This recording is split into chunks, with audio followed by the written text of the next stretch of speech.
Hello friends, welcome to trading Hunar. आज हम इस वीडियो में EID पेरी इंडिया लिमिटेड का फंडामेंटल एनालिसिस करेंगे।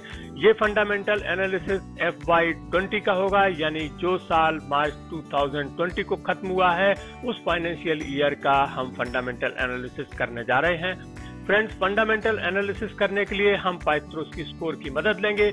पाइथ्रोस्की स्कोर प्रोफेसर जोसेफ पाइथ्रोस्की ने, जो कि स्टैनफोर्ड यूनिवर्सिटी में अकाउंटिंग के प्रोफेसर थे, उन्होंने इस टूल की शुरुआत की और ये टूल आज दुनिया के ज़्यादातर फंडामेंटल एनालिस्ट यूज करते हैं, क्योंकि इसमें जो एनालिस्ट होता है उसकी सेंटीमेंट की कोई जगह नहीं होती है और कोई भी कंपनी को उसका परफॉर्मेंस के आधार पर ही पॉइंट्स मिलते हैं। यहाँ पर 9 क्राइटेरिया होते हैं और हर क्राइटेरिया को फुलफिल करने पर कंपनी को 1 पॉइंट मिलता है, और यदि कंपनी कोई क्राइटेरिया फुलफिल नहीं कर पाती है तो वहाँ उसे कोई पॉइंट नहीं दिया जाता है।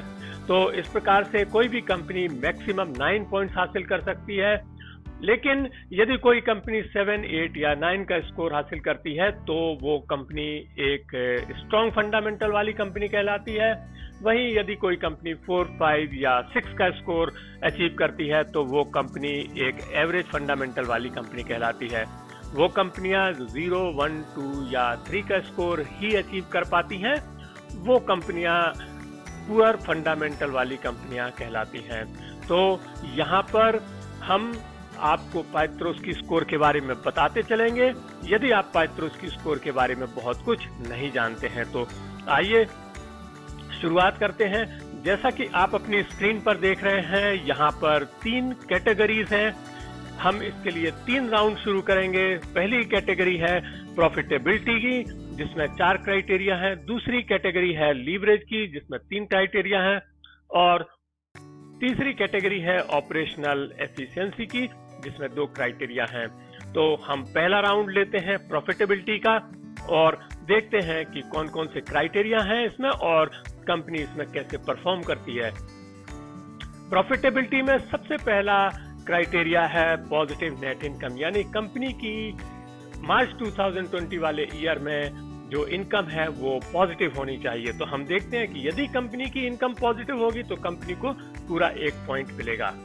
यहाँ पर हमने कंपनी का डाटा चेक किया और हमने देखा कि कंपनी की जो इनकम है वो 891.21 करोड़ है, जैसा कि आप डाटा शीट में देख रहे हैं। फ्रेंड्स, यहाँ पर 2 कॉलम्स बने हुए हैं। पहला कॉलम है मार्च 2020 का और हमें उसी डाटा से मतलब है। दूसरा कॉलम मार्च 2019 का है, अभी हमें उसकी जरूरत नहीं है। तो इस तरह से आपने देखा कि कंपनी ने 891.21 का एक नेट इनकम जनरेट की है इस साल में। तो यहाँ पर कंपनी को मिलता है पूरा 1 पॉइंट, क्योंकि उसने इस क्राइटेरिया को फुलफिल किया है। अब हम आते हैं अपने दूसरे क्राइटेरिया की ओर। दूसरा क्राइटेरिया कहता है पॉजिटिव रिटर्न ऑन एसेट, यानी जो रिटर्न ऑन एसेट है वो पॉजिटिव होनी चाहिए। तो यहाँ पर हमने कंपनी का डाटा चेक किया और हमने देखा कि मार्च 2020 वाले ईयर में इसकी जो रिटर्न ऑन एसेट है वो 3.11% है और ये एक पॉजिटिव फिगर है। तो पॉजिटिव होने पर कंपनी को मिलता है पूरा 1 पॉइंट। हम यहाँ पर कंपनी को 1 पॉइंट अलॉट करते हैं। अब हम आगे बढ़ते हैं और देखते हैं कि तीसरा क्राइटेरिया क्या है। तीसरा क्राइटेरिया है पॉजिटिव ऑपरेटिंग कैश फ्लो, यानी जो ऑपरेटिंग कैश फ्लो है या कैश फ्रॉम ऑपरेशंस है मार्च 2020 वाले ईयर में वो पॉजिटिव होना चाहिए। तो हमने कंपनी की वेबसाइट में जाकर के उनका कैश फ्लो फ्रॉम ऑपरेशंस निकाला, जैसा कि आप देख रहे हैं। यहाँ पर 2 कॉलम्स बने हुए हैं, 2 मेजर कॉलम बने हुए हैं, मार्च 2020 और मार्च 2019। आप नीचे जाकर के देखिए, मैं आपको दिखा रहा हूं। तो यहाँ पर आप देखेंगे कि net cash used in operating activities ये नेगेटिव में आ रहा है, 15.56 करोड़ आ रहा है। तो हम कह सकते हैं कि कंपनी ने कोई भी ऑपरेटिंग कैश फ्लो पॉजिटिव में जनरेट नहीं किया है और इस प्रकार से कंपनी ने इस कंडीशन को फुलफिल नहीं किया है और हम कंपनी को यहाँ पर 0 पॉइंट देते हैं।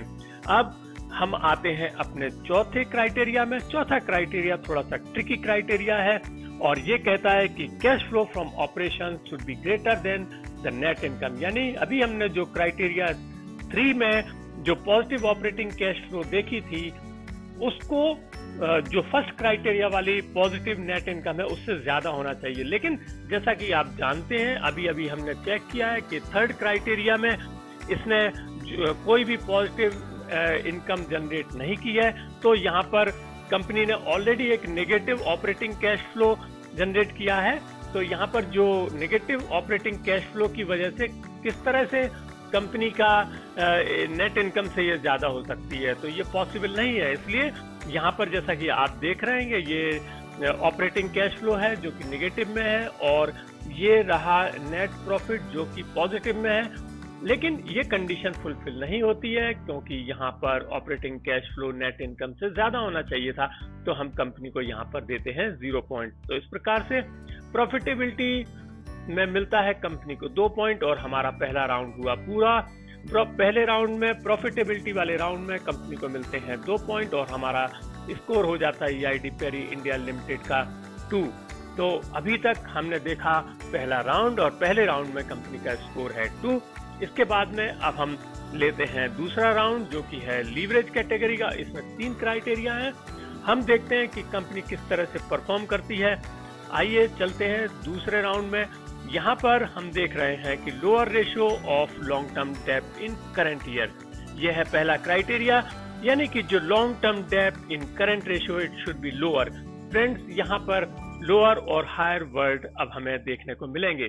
तो अब हम आपको बताना चाहते हैं कि राउंड 2 और राउंड 3 राउंड 1 से थोड़ा सा डिफरेंट है, और यहाँ पर हमें जो वर्ड दिखाई दे रहे हैं लोअर और हायर, इसका मतलब है कि हमको अपने डाटा को लास्ट ईयर से कंपेयर करना होगा, यानी मार्च 2019 के साथ में कंपेयर करना होगा। तो यहाँ पर जो वर्ड आ रहा है लोअर, ये कह रहा है कि पिछले साल से ये कम होना चाहिए, यानी कि जो लॉन्ग टर्म डेब्ट रेशियो है वो पिछले साल से कम होना चाहिए। इसका सीधा सीधा सा मतलब है कि कंपनी का जो लीवरेज है वो इम्प्रूव होना चाहिए। ठीक है, तो हम यहाँ पर देख रहे हैं कि क्या हुआ है दोनों सालों में। तो हमने यहाँ पर कंपनी की डाटा शीट में हम जाते हैं, और हम देख रहे हैं यहाँ पर कि मार्च 2019 में लॉन्ग टर्म डेब्ट रेशियो 1.56% था, जो कि कम हो गया है 1.07। तो हम कह सकते हैं कि कंपनी ने इस क्राइटेरिया को फुलफिल किया है, क्योंकि ये लॉन्ग टर्म डेब्ट रेशियो कम हुआ है, यानी कंपनी ने अपने लीवरेज पोजीशन को सुधारा है। तो हम कंपनी को देते हैं 1 पॉइंट। यहाँ पर हम कंपनी को 1 पॉइंट देते हैं, और आगे बढ़ते हैं दूसरे क्राइटेरिया में लीवरेज के, जो कहता है हायर करंट रेशियो, यानी हायर करंट रेशियो ज्यादा होना चाहिए प्रीवियस ईयर से। तो हम चेक करते हैं दोनों साल का करंट रेशियो। हमने ये चेक किया कि करंट रेशियो मार्च 2020 में 1.22, जबकि लास्ट ईयर ये 1.10 था, यानी कि इसने एक इम्प्रूवमेंट किया है। लिक्विडिटी का सीधा सीधा सा मतलब होता है करंट रेशियो। तो यहाँ पर हम कह सकते हैं कि कंपनी ने अपनी लिक्विडिटी भी इम्प्रूव की है, और लिक्विडिटी इम्प्रूव करने के लिए हम कंपनी को देते हैं पूरा 1 पॉइंट। तो यहाँ पर हम कंपनी को 1 पॉइंट और देते हैं।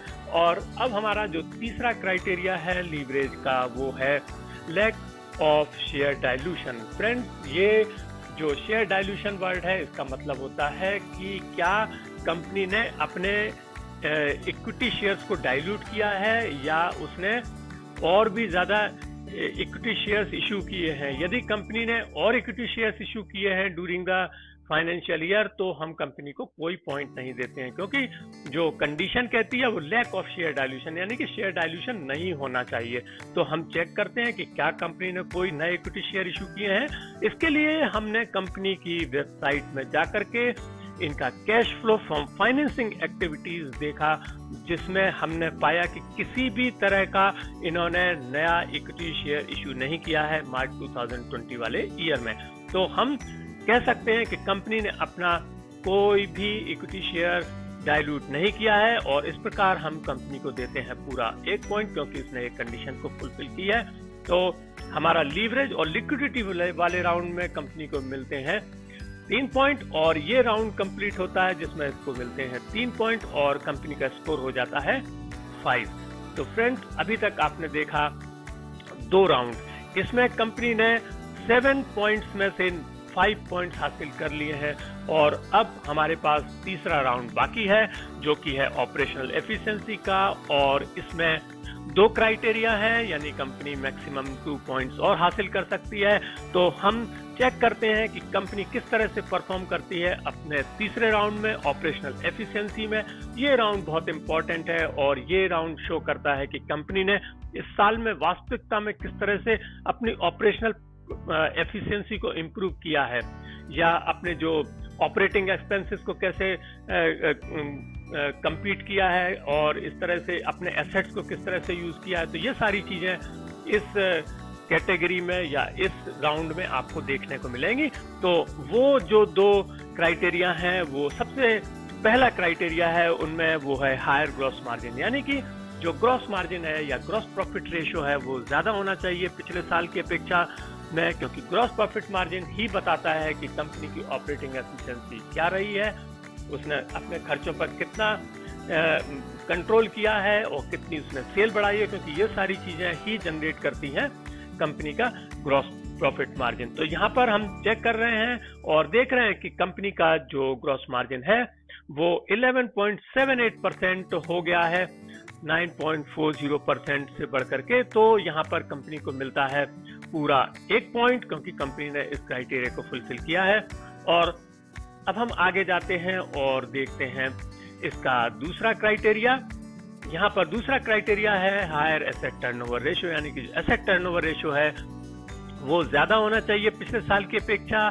तो यहाँ पर हम चेक कर रहे हैं कि last year asset turnover ratio 103.60 था, जो कि बढ़कर के 114.01 हो गया है, यानी कंपनी ने इसमें एक इम्प्रूवमेंट किया है और यहाँ पर भी कंपनी को मिलता है 1 पॉइंट। इस प्रकार से ऑपरेशनल एफिशिएंसी में कंपनी को मिलते हैं 2 पॉइंट, और तीसरे राउंड में कंपनी हासिल करती है 2 पॉइंट और इस प्रकार से कंपनी का जो टोटल पाइथ्रोस की स्कोर हो जाता है वो हो जाता है 7।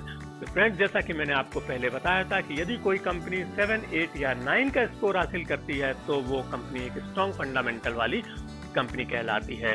तो यहाँ पर EID पेरी इंडिया लिमिटेड एक स्ट्रॉन्ग फंडामेंटल वाली कंपनी है। और ये फंडामेंटल एनालिसिस आपको कैसा लगा? यदि आपको ये अच्छा लगा हो तो प्लीज इसे लाइक कीजिएगा और शेयर कीजिए, और यदि आपने अब तक हमारे चैनल को सब्सक्राइब नहीं किया है तो प्लीज हमारे चैनल को सब्सक्राइब कीजिएगा और बेल आइकन को प्रेस कीजिए। Thank you.